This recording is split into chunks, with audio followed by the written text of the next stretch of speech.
moving on to the next look. I kena cakap because I nak explain. Okay, first of all, apa yang korang kena buat is bahagikan pendek and panjang. Kena pendek ni, pendek dada pun boleh. Okay? Alright. Lepas tu, yang panjang ni macam ikut je sepanjang kepala je, bawa ke belah kanan. This is my right side. Okay. Bawa ke sebelah kanan, so dia macam ni tau. Ambil yang you bawa tadi tu, pin dekat tepi telinga. Bila you dah bawa pin tepi, you ambil dia yang panjang ni, bawa ke atas.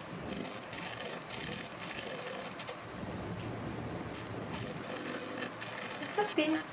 And then, out the pin. Siap. Okay, this look is very flowy, very loose, and sesuai sangat kalau korang nak pergi event, and kalau nak tutup dada boleh just boleh tarik ke bawah. It's very easy. Okay, nak lagi laba boleh je ke bawah, tak ada hal. Alright.